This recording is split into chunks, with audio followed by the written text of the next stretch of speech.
How are you going? I'm good. I'm so glad that we finally made this happen, considering it's been a long time to like organize this and get it going since with COVID, and we haven't been able to like actually do this interview. So it's like very relieving we actually get to do it now. I'm so glad. It's been a long time coming. Yeah. And it's interesting because I always forget that we actually met before very briefly at Sheeran's gig. Like, was that last year when you played in like Newtown with before Sheeran? Was that this year or last year? That was this year. But like it feels like last year because lockdown has just completely removed like everyone's perception of time. Yeah. And I briefly saw you, I think I was like going to the toilet and I like tapped you on the shoulder. I was like, great set, by the way. And then after that, I was like, I should contact her for an interview because like, I just remember watching you live and being really drawn into the performance. And like, I loved how you had this like projection on the wall of like flowers and like little videos. And is that something that's like important to you when you like perform live to kind of have that visual effect, or was that just specific to that event? Like, It was more specific to that venue, I'd say. But I mean, if like every venue had a projector where we could project flowers and beautiful images, then I would be using it every single time. yeah. But I think that like visually in a performance, it's so important to have things to keep people engaged, whether it's what's going on behind you or the way you're moving around on stage, what you're wearing. I think it's all really important. It's like part of it, like kind of, it's like all the elements that create the final product to you. Like, does it almost come down to like what you're wearing and how you present yourself as well? Like, do you feel like that kind of goes into the creative direction of like the music that you're going to perform that night? Yeah, most definitely. I think it all counts, and like it just sets the vibe. Yeah. Like I ask all of my band members to wear white, so Oh. that's like our thing at the moment. Okay.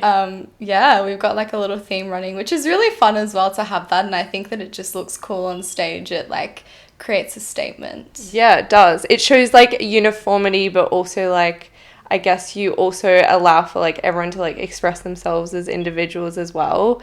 Do you enjoy performing with a band, or do you sometimes like to just be on stage by yourself? Like, It depends. Like, I love both of them. I think that because for so long I've performed by myself, like, when we got the band together, I was beyond excited. Like, I could not wait to get up there on stage with the band. And I think because the sound is just bigger, it's like, you know, you've got the full track going. It's just a total vibe to, like, dance around. But then again, like, a stripped back acoustic set that's just really intimate is also totally my jam. Yeah. And like I love either way, just getting up on stage and performing for people and like being in that setting is just like, that is the pinnacle of life for me. yeah, definitely. And do you, because you were performing on the keys that night, do you sometimes just like perform with like no instruments as well? Like, or do you like to have something in front of you to play while you sing? So when I'm by myself, definitely I like to have an instrument with me. The keys is actually quite new for me. Like, I learnt it way back when I was about 4 years old with my grandma, but predominantly my main instrument is guitar. So having a guitar around my shoulders is like the most comfortable that I ever am on stage. But now with our new live show, I'm completely removing all the instruments. Okay. So I'm just like naked up there, exposed. But I'm really excited for that because I feel like it just allows people to be like let into your performance a little bit more. Like, don't get me wrong, love having an instrument, but it just feels a lot more open and I feel like I can interact with people a lot more. Yeah. I definitely get the vibe from some musicians that it feels kind of like naked to not have that instrument that they usually perform with. But do you almost feel like the music that you're starting to put out requires you to be exposed like that and not hide behind, not saying that people do hide behind their instruments, but like, do you almost feel like you need to show the audience that you're letting them in that sense? Yeah, definitely. And I mean, I will admit I am a person that hides behind my instrument sometimes. What do you think that means? Because like, obviously I don't perform, but what does that mean to hide behind the instrument? Like, when people say that, what do they really mean? I think it's just a comfort zone. Okay. And like having something physically there in front of you, almost like, it's like having a partner or a friend on stage. I guess like having another bandmate on stage is another like form of comfortability because you feel like you're in it together with someone. Whereas like just standing there alone singing, I feel like that's a lot more vulnerable, especially because the voice is coming from you. It's like such a personal thing. Whereas like a guitar or a piano, like I just feel like it's different playing that by itself. Yeah. So it does feel a lot more vulnerable, just like that makes standing there with sense. the mic. Yeah. And so you've been playing music like your whole life, like when you were really young, like you've been always into music, is that right? Yeah. I feel like I get that sense from you that like music has always been part of you from when you were young. And you also really like Taylor Swift, right? Like you, yeah. Taylor Swift. Yeah. And like I get this sense sometimes from people, especially songwriters, because I definitely get that as well from you, that you're definitely a songwriter at heart. People who grew up listening to Taylor Swift, I often find are very good at it because I would say she's one of the greatest like female songwriters in pop especially. And I feel like when people grow up listening to Taylor Swift, like they're just so good at tapping in to like writing good pop music, and like not to like push you into one genre, like I'm sure you do many things, but I feel like the way she writes is just so like well done. Do you feel like a lot of your songwriting capabilities like came from growing up on that kind of music? Yeah. Yeah. You are so spot on. Like the whole reason why I started writing songs was because of Taylor Swift. There you go. Yeah. And I think you're part of like a special community that grew up specifically listening to Taylor Swift and having that ability to tap into their songwriting. And like I've dabbled in songwriting and I didn't grow up on Taylor Swift, and I think later in life when I like visited her music and I got more into her, I was like, you know what, I feel like if I grew up listening to this, I would have had a better idea, especially in terms of like good pop music. It's like how to write a really good song and how to convey your emotions in like a really like transparent but not too generic but relatable way at the same time. And she just like hits the nail on the head with that. Absolutely. She does it so perfectly. Yeah. And like just the little details that she leaves, which like it can be so specific to her situation, but it's not too specific that anyone can relate. Yeah. And I feel like that's the middle ground where like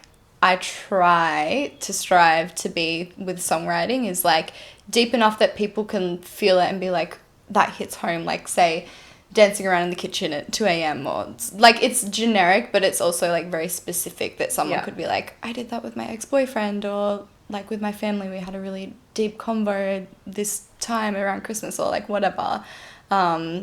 And I think that that's like the way that you connect with people through songwriting the most. And like as you said, growing up with Taylor Swift, that's literally what it's been like people who listen to Taylor Swift from when they were younger, like either you're still a fan and you've literally grown up with her the whole time. And I think that's where it sets her apart from everyone else, is like maybe because I'm just like a Taylor Swift fan and I'm so biased, but like I don't really know too many other musicians that people have literally like gone through the whole journey with them, and you feel like you know her because she is so transparent with her lyrics and her songwriting. Yeah, and she's kind of been through this like morphing of she's explored so many different like forms of music in her own way, so it's kind of like she has evolved, which is interesting to see as like a fan, because then you kind of do feel like you're on this journey with her. Do you ever see yourself, obviously you just mentioned me prior to this interview that in the last 2 years you're like, I want to be serious about doing music like full-time as a career.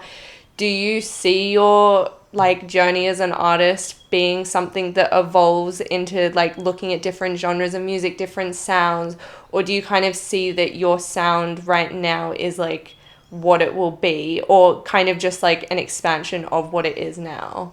I think it's ever changing, and I'm so open to trying new things, and like all of the people around me listen to like vastly different styles of music. So I feel really blessed that I get like little pockets of everything, because I'm the kind of person who like when I hear a song that I really like, I'll just play it till it's dead. Yeah. Like on repeat, which is amazing and fun, but I feel like it also can sometimes like trap me in a box where I'm just listening to the same music all the time. Yeah. So I think that like collaborating with Joel especially Yeah. has like opened me to a whole new world of sounds, and then like bringing both of our inspirations together, it creates magic. So Yeah. I'm not really like tied to a certain genre. Like I would say that I'm open to do anything. And then like because I have all my electropop stuff, and then on the other hand I like play guitar and do all my acousticy folky stuff. So I feel like I've got like double sides to me. I'm a bit of a Hannah Montana in That's that good. way. Yeah. Okay. So I love what you and Joel are doing with your sound and everything, and it's really like I wanted to ask you this question specifically about your sound. I feel like you tap into like femininity, and you know, I know that femininity is a social construct, and what does femininity really mean?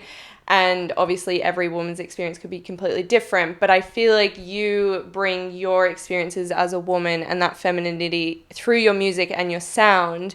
And I feel like I can relate to that sound, because it's like there's this vulnerability, but there's also like this delicate and like not whispery, but like breathy sound that you do when you sing. And I feel like that's probably just more when you do that electro pop sound. I would be interested with like more of your acoustic stuff if you like do something a bit different with your vocals. But I don't know, what do you think? Do you do that consciously, or do you think that's just like something you've never really thought about before?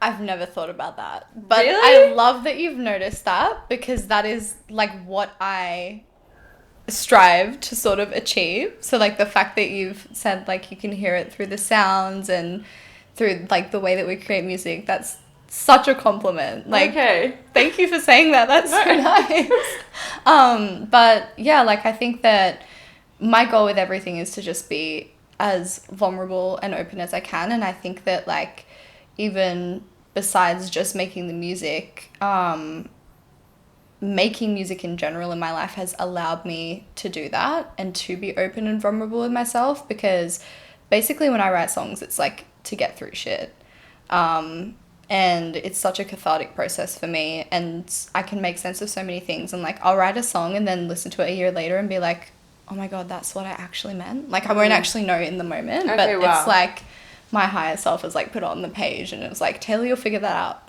in 6 months time. Wow. So I'm just like so happy that that's resonated for you. Yeah, I mean, I guess a lot of the time artists and musicians don't actually always recognize what they're doing, because obviously it's a very natural process. It's a way to be cathartic about what you're feeling in the moment, but it's like sometimes, yeah, you don't even realize that there are certain themes coming through that speak to other people when, like, it's so interesting that happens. And like I wasn't sure if you were aware of that kind of like femininity that you're bringing to the music, because it reminds me a lot of Lana Del Rey, and I know that she's kind of controversial when it comes to like the female experience and whether she's romanticizing things that are bad, but I think it says a lot about the fact that it's what she felt and it's honest, and I feel like you don't shy away from being honest, and especially when it comes to those like female experiences, like you're willing to be honest and not shy away from that. And I would just say that if you ever feel like you're about to do that, don't do that, because I think that playing into that femininity is actually more of a strength than like a weakness, and it's not something that like you should ever feel ashamed about. I'm not saying that you do, but I feel like sometimes people maybe don't want to like do that in their music. So yeah. Yeah, thank you. And I think that it also empowers other people to do the same, Yeah. which is like the most important and beautiful thing to me, is that like as musicians we have this platform to say things in like the most beautiful way with melodies that a lot of people either are thinking but they just don't know how to put into words, or like they didn't even realize I needed to hear that. Yeah. And sometimes their tragedy and beauty kind of comes hand in hand sometimes, especially in art. And I think it's not necessarily about romanticizing those things, but it's about exploring those things through a beautiful thing like art. So do you feel like for you has it ever been hard for you to like be really honest and really vulnerable in your music, or is it I guess what you were saying, like it's just you write it down and then you kind of reflect on it and you go, oh, that was the meaning of what I felt in that moment. It's like quite an impulsive thing that you do. Or is it like when you sit down to write, you're kind of too conscious of what you're writing? I think that in recent times, like ever since playing more gigs and like reaching a wider audience of people, I feel like I'm having to like force myself to be more vulnerable now, because when I sit down to write a song, it's kind of hard to not have in the back of your mind like, people are going to hear this and what will they think of me, or like what if they perceive me in this sort of way, or like a negative light. But I think that like for any songwriter, as you said, the best way is to just be completely honest and open about it. And now when I write songs, I kind of try and just remind myself like, okay, let's just write this like no one's going to hear it. Yeah. And then once you do that, I feel like that's when the best ones happen, and that's when people can relate the most. Because when you're trying to write something but like not really giving it your full heart and hiding a few things, I feel like that's when it's like just becomes a bit dull. Yeah. But I think like back when I was a teenager, because I just did not care, I was just like, whatever, I'm writing about our breakup and I'm going to say like, you did this and this and this, Yeah. or like this happened and this happened. It was a lot easier to be vulnerable. So you felt that shift when it was like music was just your passion to when you were like, I want to make this my career? Like, did you feel that shift of like, oh, my songwriting is now not just for me, it's meant to be for other people, but it's also, I also want it to still be for me? Yeah, 100%. And what was that shift for you? Like, why did you decide I want to do this, like, for the rest of my life as, like, a job? So my whole life I've wanted to, and I guess I've just never really, like, I've always had drive. I've always played music. Like, it's been a constant throughout my whole life. But I think, like, I probably just wasn't mature enough or hadn't had the life experience to actually, like, be like, okay, let's look at this realistically. I still got to work full time. Like, this is another whole thing on the side, but there's just like no question in my mind about it. It's just one of those things where like, it's going to happen. I'm just going to keep working at it, and like, whatever happens now is whatever happens. But like, my heart is just so in this. And, a couple of years ago when I was living in Melbourne, I basically went through a period where I completely stopped playing music altogether. Okay, wow. And I think like, that break for a year and a half really gave me some perspective and made me realize how important this is to me, and how there's just like no question in my mind that this is my purpose. Because like, if someone told me you can never play music again tomorrow, like, I do not know what I would do with my life, genuinely.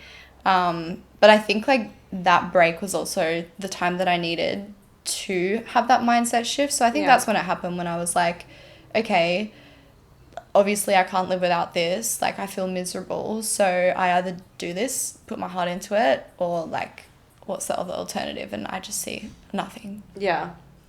And it's, I think sometimes people who don't do art or aren't musicians can't always relate to that sentiment, because they're like, well, there's so many things you can do in life. Like, music isn't just the be all end all. But it's like, sometimes for people, it's like this visceral feeling of, if I do not do this for the rest of my life, I will not be happy. Like this, and it's so interesting because there was one point in my life where I was like, I want to be a musician, I want to be an artist, and then I just kind of stopped doing it. And I didn't have that moment where it was like, I need to do this or I'm not going to be happy. And so it's really interesting talking to people, or it's, I guess you specifically, because you did stop and you ended up going back to it, and you actually ended up like falling in love with it again and being like, no, this is what I'm doing. So it's kind of weird to think about, like, I had like a completely different experience because I never ended up going back to it.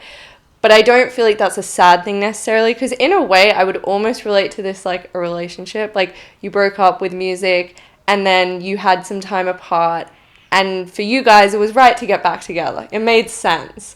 But for me and music, it didn't make sense to get back together, but that's fine because we went on to live happy ever after. It's kind of weird that I made that analogy, but you get what I mean? Like, it's so true. Distance makes the heart grow fonder. Exactly. So it's just like so interesting to think about that. Do you feel like you've talked to people who have had similar experiences with music where they literally just had to take a break from it and then they came back to it? Or do you feel like most people you talk to, it's like music has just been a constant, they never stopped, they wanted to be like big from the start? Like, have you sensed that? I think it changes, like, per person.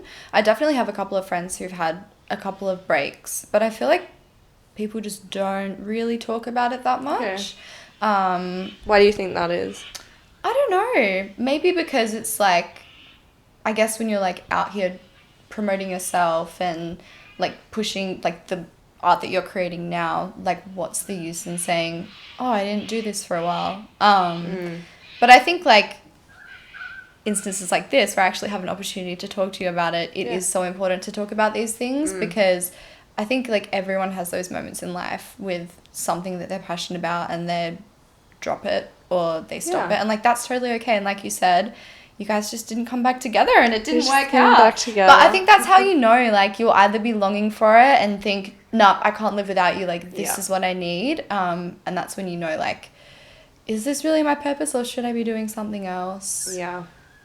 And it's definitely, I admire people who pursue it as a career, even though if they're working other jobs in other industries just to like make it as an artist, it's like there's something to be said about people who sacrifice for their art. And I think it's something that non-artists don't always understand because people like just get a real job, like, or you know, like give up, and it's like people can be really demotivating. Do you feel like you've surrounded yourself with people who are very much like, do what you love, if this is what you want to do it? Or is it, do you feel sometimes people like maybe just it's a pipe dream? I think I've been really, really lucky. Like I've always had super supportive family and supportive friends, and like the community that I'm surrounded in now with other artists. It's so great that we have the opportunity to uplift each other and like understand that, because there's just little intricacies to it. Like, for example, on a Friday night, I might not want to go out for drinks with you. I just want to sit at home and write a song in my bedroom. But like people who don't create or play music specifically might not understand that. Yeah.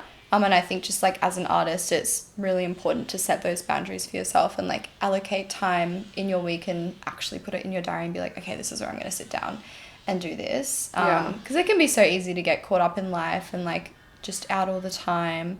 But yeah, I've been super blessed. Like everyone's always been supportive. And I think it's like really nice that I've had that environment because it's allowed me, like it's given me space to flourish and kind of explore it in my own way. Yeah, and it's good. I always like to hear when people feel supported because I think it's always hard when like I hear about someone who just doesn't have that, and I think it's like when you're the only person pushing yourself to do the thing that you want to achieve, not having that support system can feel really like, it's kind of like, well, why should I keep pursuing this thing if everyone around me doesn't sense that I should? And usually it's not even that the person is bad at what they're doing, it's just people are so cynical, and I think also people's idea of what success for an artist actually means is like one thing. And so if people only have an idea of what success means in their own way, they're not going to ever think that you can be successful because they're like, well, you can't be the 1% who's like this international superstar who makes billions of dollars. It's like, maybe that's not even what you're striving for. Maybe you're striving for something completely different. And I think people underestimate how you can like work to like play gigs and busk and like make money from that and like still be a relatively successful local artist as well. I think it's underestimated and it's not given that like focus. Do you feel like your idea of success is clear to you, or are you still unsure of what that means as well as an artist? I think I'm still defining it as I go, but I've been thinking a lot about everything you just said lately, because I've definitely had instances with like a couple of people in my life. They haven't been unsupportive, but they've been like, you know, you need to have something else on the side to do. Like you need to have a full-time job, because as a creative, there's always that risk. You don't have a clear path. And I was talking to a friend about this the other day, like when you go to university, you know it's guaranteed. You're going to study and then you're going to get a job after. But as a creative, it's all kind of uncertain, which makes it terrifying but exciting at the same time. And I think in terms of success, like when I was younger, it definitely would have been playing to audiences of thousands and thousands of people. But I think that my idea of success now is just having the opportunity to do what I love and sharing that with other people and having connections with people, like creating that connection. And if I can help people in any way, through what I'm creating, I feel like that is what I've achieved. Like, it's not about the money, it's not about all the big things. Like, that's great, that's fun, sounds amazing. But to me, like, if someone was to just like chuck me, you know, $1 million, that would be so empty, like without all of the other stuff. Because it's like, what are you really doing it for? And I think that, like, as musicians, the people who do make it that big, their heart is all in it. Because if you're just in it for like the money or the success or the fame, like, it's not gonna last. It's so interesting that you say that, because I actually had not an argument, a debate with Zach about being an authentic artist and doing music for certain reasons. And we kind of had a bit of a debate about it, which was, it's always fun to talk about these things, because it's sometimes not what people want to talk about, because it's like kind of exposing. But like, he was more saying that, like, you know, I don't want to put words in his mouth, but like, he was more saying that like he prefers to listen to artists who are authentic and that music is coming from a genuine place. And I was almost saying that I have the guilty habit of listening to people knowing that money is a big driver for them, and a lot of it is just kind of superficial, but I like, because I get so much from their music, I can almost overlook the fact that it's not even coming from a genuine place. But I'm like, but is that dirty? Like, is that bad? Like, because I have so much respect for people who are so genuine and authentic with their music, and that it's not just about the money. And it's like, but then it's like, there are some people that I listen to and I'm like, it's just for the money, isn't it? Like, and it's enjoyable, and it's all about like what you connect with. Yeah. Like, I mean, if that's someone's version of success, go ahead and chase that. Yeah. I just think, like, personally for me, like, I would just get to that stage and be like, why am I actually doing this? Probably go through an existential crisis. Probably. Like, that whole thing just scares me. So I'm like, I'm just going to keep, like, doing this for the love of it. But there's definitely people out there who will, like, do it for the money or the fame. And, like, that's cool. That's, I mean, that stuff is all fun, I'm sure. Yeah, no, it's so funny to think about, because I often feel like I have this, like, conflict in my mind of, like, no, like, you need to be genuine, because art, like, what is art if you're not authentic and you're not genuine? But on the other token, I feel like this sense of, like, oh, but sometimes I just love good music, even if it's not coming from that, like, authentic, genuine place. And it's like, what does that say? Like, what is...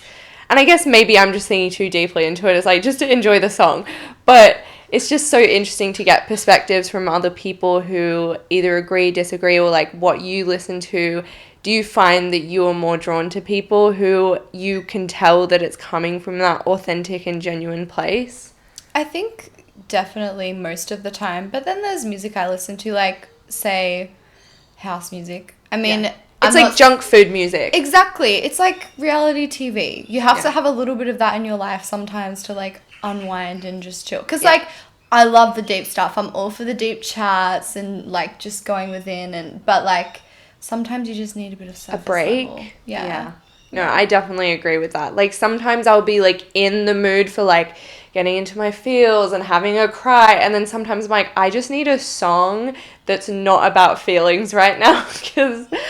I just don't feel like it. Yeah. And, like, sometimes you just want to, like, go to the club and, like, have a boogie, you know, not think about the feelings too much. Exactly. And I think with music, there's a soundtrack for every situation of your life. I like that phrase.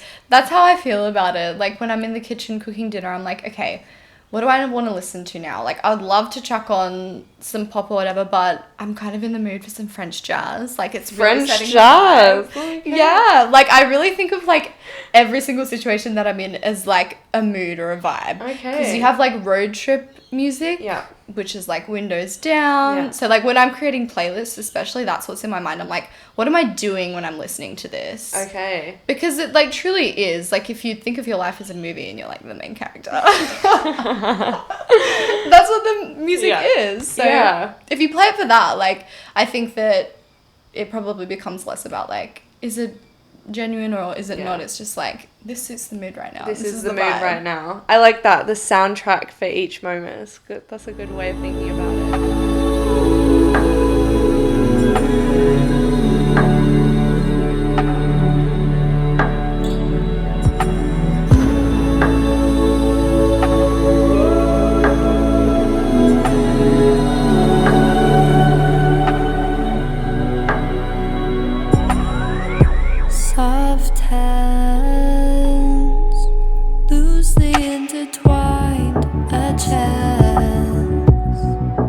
You might change your mind.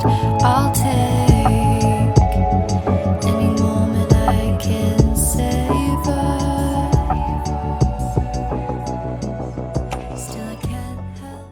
Do you feel like, going back to songwriting, do you feel like it was hard to make music during lockdown? Because obviously I think creatively people were struggling a little bit, and not going out and like having experiences like that can put like a bit of a full stop on your life, because you're like, I mean, people did write songs about being in lockdown and feeling isolated and all that, but like beyond that, what is there to write about sometimes? Like, what are you doing? Like, did you struggle with that? Yeah. I was like, what have I done today? I went for a walk, and I did that yesterday too, and the day before, Yeah. and the week before. I think like I went through pockets and patches during lockdown. Like I would go through a week where I felt really inspired, and I was like, yes, this is amazing. And then suddenly it would just drop off, and I'd be like, don't really feel like doing anything, don't even feel like picking up an instrument. But I think like everyone was just going through that. Yeah. And for me, I was just like, it was really important for me to be kind to myself in those moments and not be hard on myself and say like, well, you should be doing this, you have this time, you should be productive. And I think that what lockdown really taught me was that it's not about the time that you have, it's about like the experiences that you have. And then it's those little slots of time in between where you have a chance to write about it, or like, but even then, like in real life, it's not like I generally will block out a time and be like, okay, I'm songwriting now. It'll just happen at random times. Like I'll be doing something, a lyric will come, I'll be falling asleep, a melody will come, and I'll record it in my phone. So it's just like, I feel like it just flows in so randomly. But lockdown was tough. Super tough.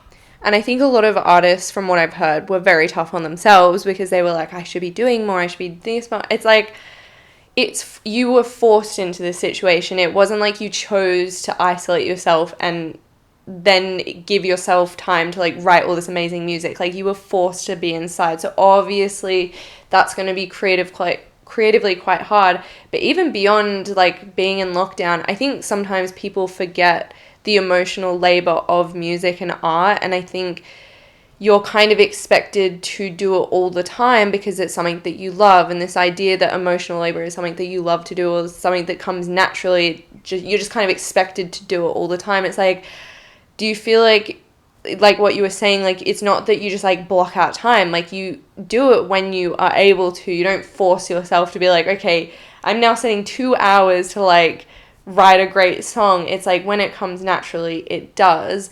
But do you ever have those moments where you're like, I need to get this done, like I need to work on this? Do you have those periods as well where you're like, I need to go like into full work mode?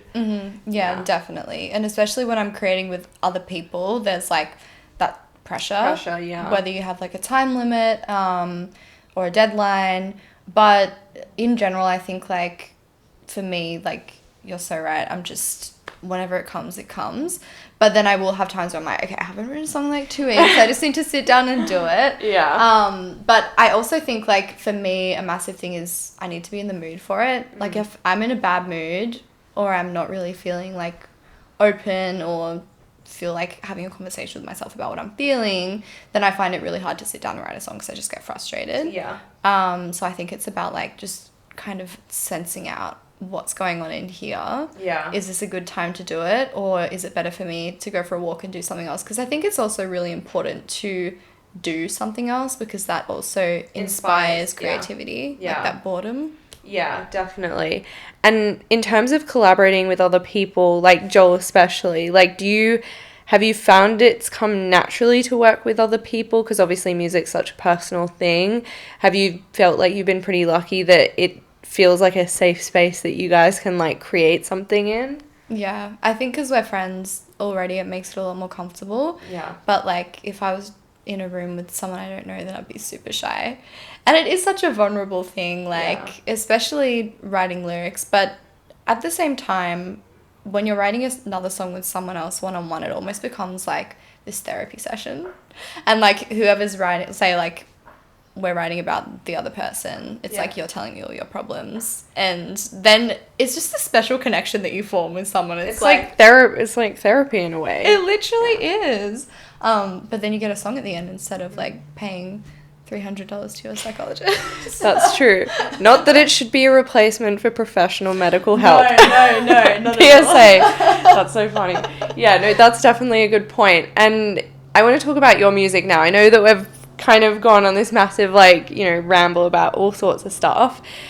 One of my favorite songs that I've discovered out of doing all of this, because, like, obviously I've had the privilege of speaking to so many artists and musicians in Sydney and stuff already, Crawling Back is, like, one of my favorite songs. I feel like a bit of a fan. Like, I love that. I'm, like, you know, a bit nervous. No, I'm kidding. It's just such a good song. And, like, it's, like, I play it all the time. And yeah, I just want you to talk about it because I'm a fan and I want you to speak about it. So Crawling Back, that one has been on a journey. Like, really? A real journey. Okay. So I wrote that song in 2017. Oh, wow. Back when we were all studying at AIM still. So I met Joel through AIM. Okay. And yeah, it's so funny because, like, the other day I literally found the original lyrics for it with the date, like, me dating everything, dated them, and it was like she's big on dates. I'm big on dates. And yeah, I found the lyrics, and then there's like a little video of me singing it at my MIDI keyboard. So basically I wrote it and then I sent it to Joel and did like a little, all I did was like keys and maybe like a kick drum beat because I'm not a producer, okay? Don't worry, I'm not either, yeah. But it was like very basic. And then we ended up going into AIM and recording all of it in like 2017. And then there was just like a 3-year period where we just left it and I moved away to Melbourne. So then like Joel and I, we didn't really have any communication between each other. Yeah. And then at the start of lockdown in 2020, he sent me a message and was like, hey, I've done some work on Crawling Back. Do you want to hear it? And I was like, yes, I want to hear it. Like, I haven't released a song ever in my life, and this was like our baby. And he sent it to me and I was like, whoa, this is so cool. So was it almost different to what you ever imagined it could sound like? It was just like the same but better. Yeah. Like, he just added so much stuff, and yeah, just everything that he did with it, like little intricate things. He added like a sample of him shaking his keys and like all these random little things. Yeah. But it just sounded amazing. I'm like, we have to release this. And he was like, yes, we are releasing it. Like, send me your vocals. So is that almost like what brought you back into the music, like you're like kind of getting back into music and wanting to do it like full time? Like, was that what brought you back, or was it like a number of other things? I guess like thinking about it now, that would have been a major factor to it all. And I think that it was like when we released the song and people liked it, it was confirmation like, okay, people do like my music. Because I'm a major self-doubter. Like, a million people can tell me, oh my god, like, you're great, you're great, you're great, but I'll always have that voice in my mind that's like, are they just telling you that because they feel like they have to? Yeah. But I think that like that was a great confirmation that like, okay, we've got something cool going on here and we should keep doing more, creating more. That's so cool. No, I honestly, like, it's just, I love that song. Thank you. And so you mentioned AIM. Did you enjoy going to AIM? Like, I've now spoken to a few people who have been to AIM. I was actually going to go there, but decided not to. And then I'm doing a course at UTS, music and sound design. So I was like fully ready to jump into AIM. Then I didn't, went on a gap year, had to find myself. Classic. You did that. I wish I did that. No, so did you enjoy AIM, or? What do people say about AIM? Do they like it? Interestingly, I've heard some controversial, polarizing things. The reason I didn't go to AIM was actually because I went to a restaurant one night and this waiter was serving us. This is literally such a random story, but this waiter was serving us and he overheard me talking about AIM and potentially going there. And I was like, I want to be like in musical theatre. I want to do all these things. And I remember him coming up to me and he was like, I just need to tell you, I overheard you talking about AIM and I heard you had all these like aspirations. Don't go there. I'm still trying to finish my degree. If you want to do music, pursue it full time. Don't waste yourself doing a degree at AIM. I was like, whoa. And like I didn't know this guy. Like he literally just came up to us and like it's not that I just took that as like, okay, don't go to AIM, because like I went to the open day, it seemed really cool. I was genuinely wanted to go there, but then ended up going on a gap year, decided I didn't want to do music in that particular sense, like I didn't want to be on stage. So I ended up doing something else completely, but it's just like so random that I've heard like such mixed like reviews about it. Bless that guy. That's so nice Oh, of him bless to give that you a heads up. But I think that, like, it's such a personal thing. Yeah. And AIM for me is, like, it wasn't particularly about AIM, I think, at the Okay. end of the day. I think that, like, whatever music college I would have gone for, I It probably was would going to have have the same experience, yeah. Because I didn't finish AIM. Okay. I just did, like, 2 trimesters. And the people that I met at AIM made the whole experience so worth it. Okay. Because, like, everyone that I know in the scene now basically are Yeah, people from AIM. came from AIM, yeah. But for me, the reason why I had left was because I just felt like doing a music degree, obviously you're doing assessments and you're playing other people's music. And for me, I just wanted to create my own stuff and do it in my own style. And like some of the things required you to do it in other people's styles. And I was like, I just don't resonate with this. I just want to do it my way. You felt constricted. Yeah, I did. Yeah. And I'm glad that I did leave when I did. Because I feel like, I don't know, like for you don't have to do a music degree to do music. Well, that's the sense I got from this guy's. He just was kind of like, if you want to do music and perform music, start performing music, go out, start doing it, writing, meet people.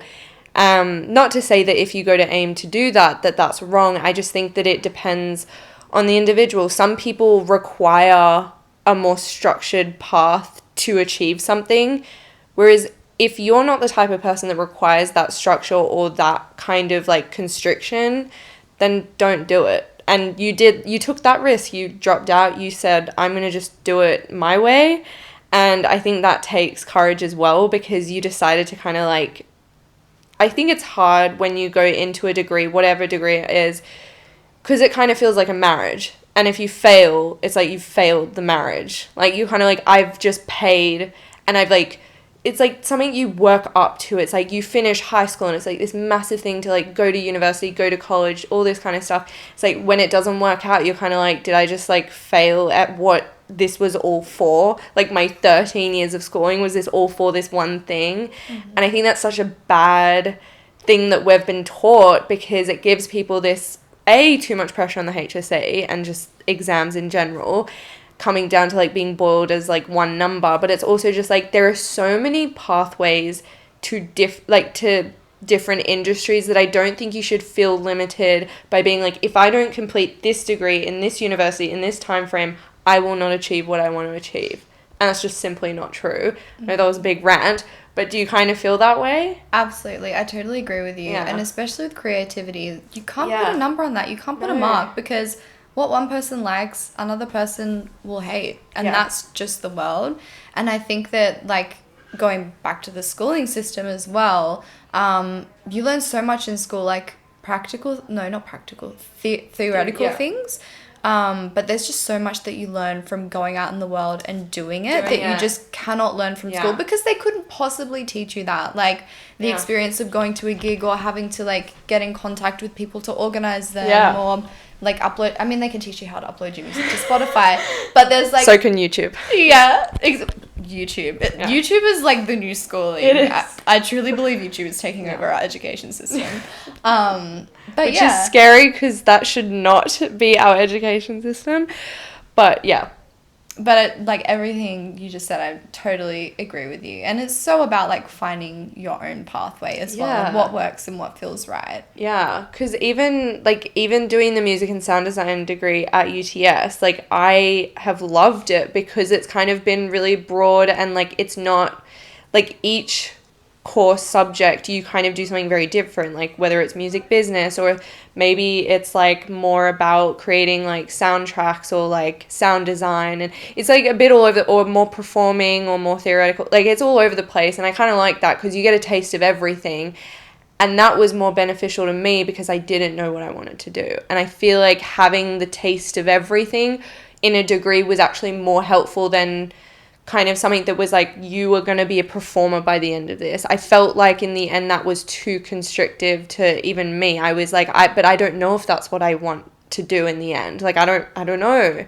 And so having a degree that kind of looks at everything, I enjoyed that, because I feel like I actually benefited from that, and I didn't feel like I was like suffocating in a course that was limiting me. If anything, it helped me grow. And I think it's about you as an individual finding, do I actually want to be doing this degree? Like, is this actually benefiting me? And if you can go out in the world and actually start doing stuff, and that's going to be more beneficial to you, then absolutely do that. Like, I think that that's really good that you took that risk, like, and just went out and did it. Absolutely. And I think because I knew I wanted to do music before I went to uni as well, that was a massive thing.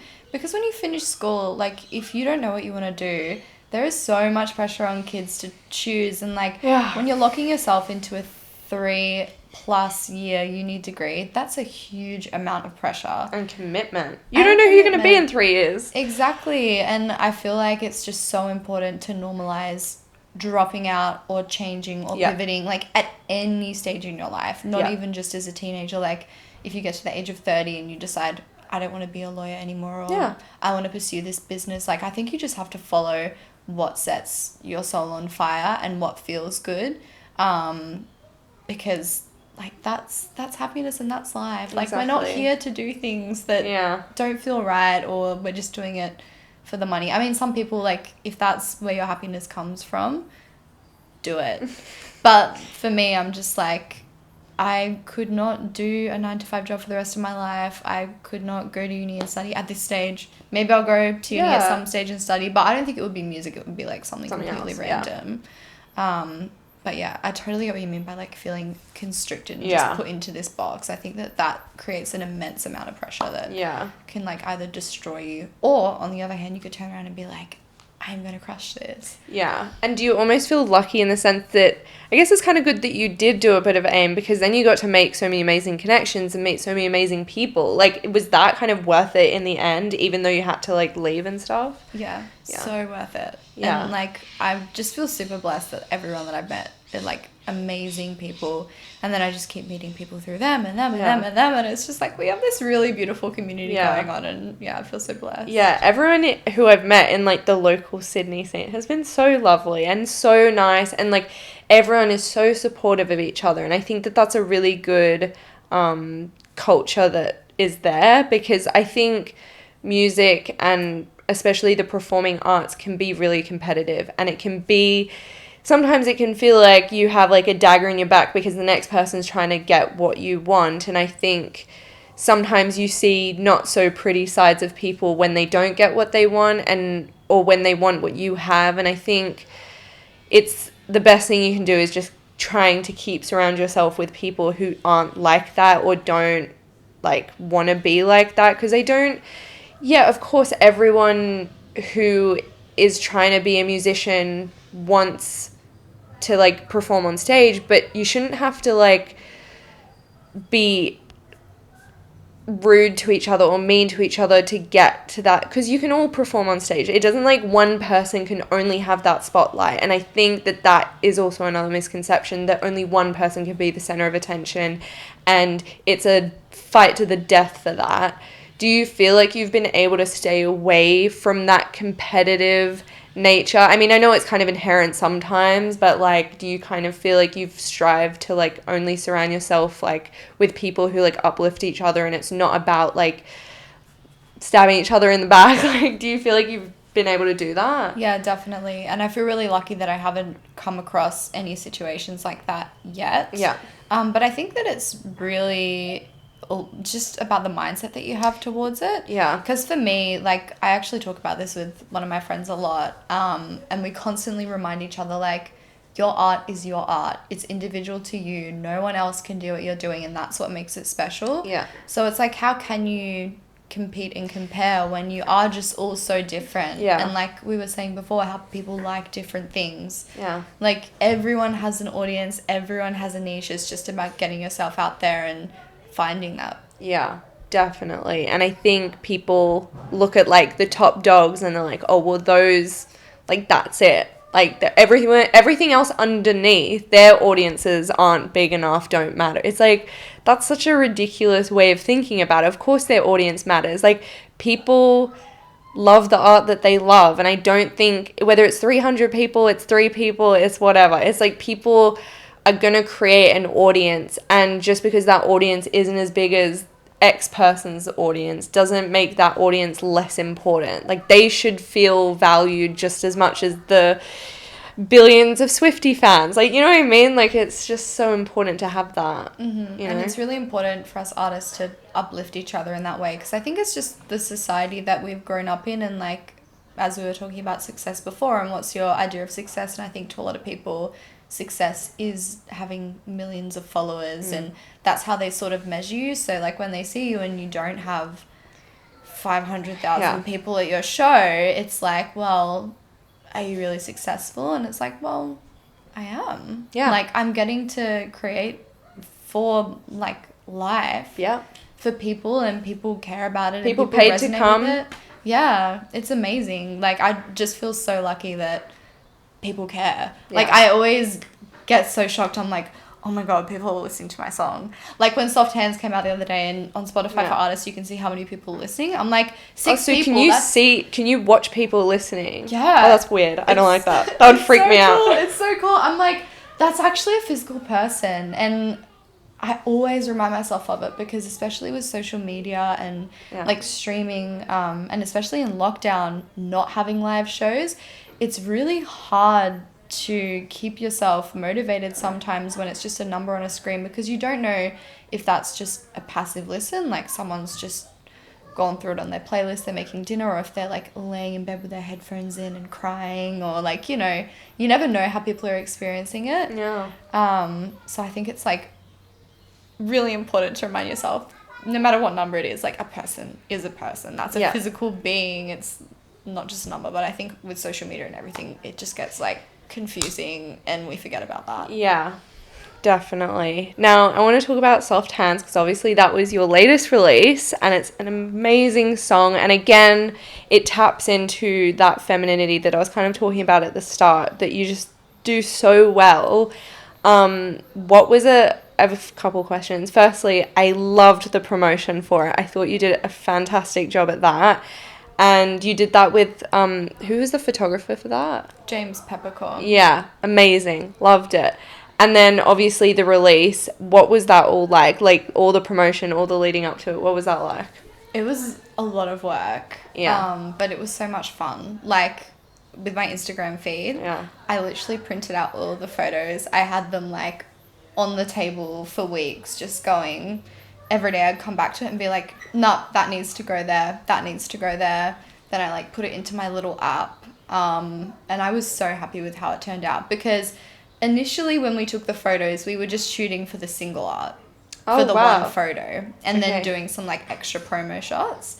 So when he sent me all the photos, I was like, James, these are amazing. I can't just post one of these. Like, I literally need to post all of them. Yeah.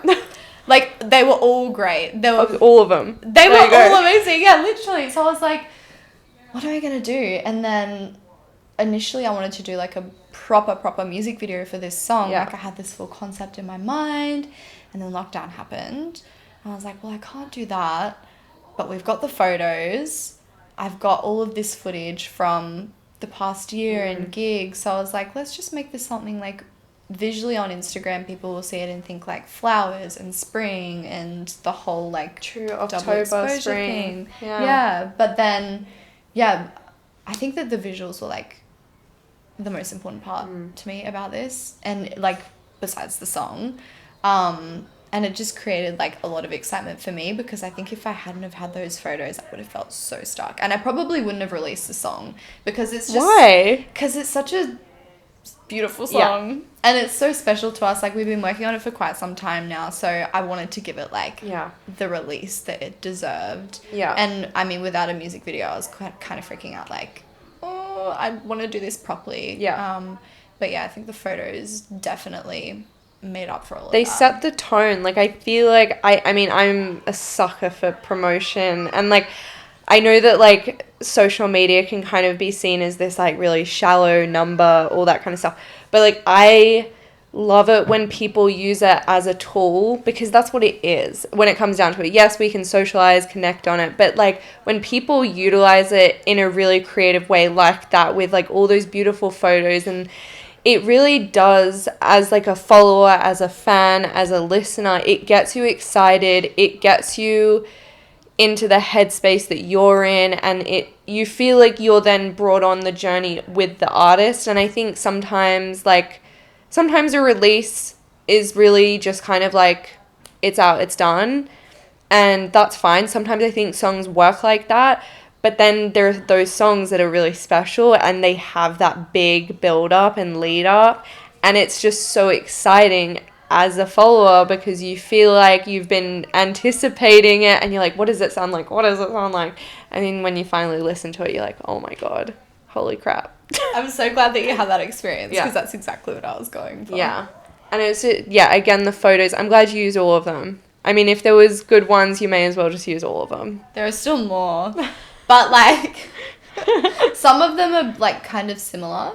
So I wanted to keep it interesting. You should do prints, like post it so that people can buy them. Do you know what I was thinking that I wanted to do? Yeah. I wanted to do like a book of Oh, all yeah. the photos, and just make it like really cute and like nostalgic. Yeah. But posters And then as well. and then you could do like little notes throughout the book with the photos, something about songwriting. I don't know. You could get really creative with it. That is exactly what I had in mind. Yeah. Yeah. Precisely. I think Because the that could be photos cool. are just really beautiful. Yeah. And I am such a sucker for like aesthetic photos. I'm like, I love it. I love photos like that.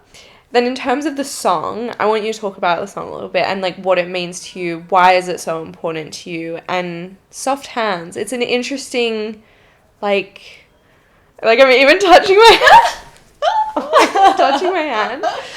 I feel like with this song, like, I get this sense, and you're already a bit like, I knew you were going to be like this. You're the type of person that looks, you make direct eye contact. And it's kind of like, I'm someone who also makes direct contact, but sometimes I'm like, I feel like you're out contacting me. Like, Really? yeah, because you've got a very strong, like, look in the eye where it's like, I feel like you're looking into my soul. Oh gosh. And with your music, I feel like you're doing the same thing, but with your sound. Like, you're Wow. almost, it's like you're standing here and, like, you're looking into my eyes. Wow. That's the best thing anyone's ever said to me. That's Like, I feel, unreal. it's kind of like not a nervous feeling, but it's like you as a listener feel exposed because the artist is looking right at you. It's like when you look at a photo and someone's looked directly into the lens and Yeah. the eyes just follow you everywhere. Yeah, it's that. I love that analogy. And yeah, I get you did the soft hands thing in the video so well, because it was such such a tactile feeling, like the idea of soft hands. Anyway, I want you to talk about it. So the song, like, it is about that situation where Yeah. I guess you're friends with someone, you kind of have feelings for them, but you're not sure how they're feeling. And I just love, like, the journey and the direction of the song, how, like, the end, it's like, you tell me that you want me. It's like a little story. And the rain? The rain, yeah. Yeah. So initially, actually, we wanted to add speaking into the bridge section. Okay. And I wanted to put in a scene from The Great Gatsby. But then we researched and found out that it's going to be, like, really difficult with copyright. And blah, blah, Yeah, blah, I was blah. going to say. So there might be a surprise at the live show with that. Oh, yes, little bit of a because you live can get version. away with copyright when it's like that, right? I think. I think. I think as long as it's, like, not too long, it's live, you'll be fine. Yeah, we'll be right. But yeah, I just think, like, the whole song is just, when we were doing the production for it, we wanted it to be this thing that's, like, building and building and building, but never really gets there. And, like, especially with the bridge section and the strings, I just think the whole thing is, like, in your feels. Like, when we were sending it to James Guido for mixing and mastering, and he was sending us back the versions, I was just, like, listening with my earphones, and I was like, I could just lay in bed and, like, completely zone out to this. Yeah. it's like a feeling rather than just listening to Yeah. the song, which I think is like something that you can't really try to capture. It just happens, but that's like what I want. Yeah, but I think you set that up with the photos and with the soft hands like idea. It's like it's a feeling. Like there's a feeling that you're like it's not just like a representation of your feelings. It is the feeling, if that makes sense. Yeah. Yeah, and it's like we're talking about this like it is the feeling. What is the feeling? What is the feeling? I don't know. But I'm glad that you think that we've done it because I mean that's the goal, right? Yeah. And I like that's what I mean. Like how can you try to do something like that? Yeah. If anyone knows the formula, like let me know because I don't think anyone has the answer. Do you feel like I would find that really hard to like if I had like feelings for like a friend and I wrote a song about it, like I would be terrified to put that into the universe. Like I would just be like, no one's hearing this. Like where do you get that comfort like to just be like, well, this is true, this is honest? Like where does that come from?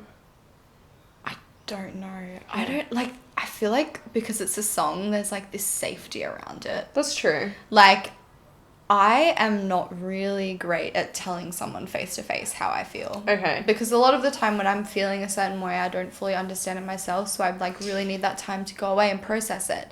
And that's what songwriting is for me. It is that processing of the emotion and it helps me to make sense of things. And then I can communicate that through a song. And I don't know where the confidence comes from. I think like it's weird. I don't know how to say this, but I'm just going to say it. Yeah. It's almost like this sense of accomplishment. Like, here, I just, like, said exactly what happened and what we were feeling. Like, it might be really exposing. But it's liberating because you're just saying, here it is. I don't, like... It is. It's super free. Yeah. Yeah. And it just allows you to get that, like, off your chest. And then, I mean, if you haven't completely told someone how you're exactly feeling, well... You can just listen to my music and that'll tell you. Yeah. So spicy. No, that's such a good way to put it. Like, I guess it's just like having that desire to just liberate and free those feelings. And I think, see, I would almost say I'm the complete opposite. I find it really easy to tell people how I'm feeling. But the moment I put that into a song, I almost feel like, I don't want to say that. That's too honest. That's probably, that's crossing a line of me being too vulnerable. So it's interesting that you have, like, the complete opposite. Yeah. Yeah, I don't know what it is about songs, but I think, like, what I said before is just that safety net. And because it is something so beautiful, like, I mean, unless you're making a complete diss song that's actually, like, trashing someone and it's really nasty, people aren't going to hear it and be like, oh my God, that's, like, so exposed. They'll be like, oh my God, like that's really cool. That's really brave. It's really courageous. Well, it has been an absolute pleasure talking to you and like dissecting you and staring into your eyes. No, it really has. And like, I've just, as a follower, but as a little bit of a fan, it's been fun like talking about like all your feelings and opinions on things. It's always so interesting to see where you fall because obviously on social media you kind of only get one version of someone, so it's so interesting to like have a like long conversation about it. So yeah, it's been an absolute pleasure. This has been so much fun. Thank you so much for having me. I'm so glad that we finally got to do this. Let's hope for no more lockdowns. And I'm so excited to see you live next week supporting Sarah Yagi at, where are you playing? The Vanguard. The Vanguard. So I'll be back at the Vanguard, so I'm very excited. Me too. Super excited. Yeah. Alright, well, see ya. The consequence of love.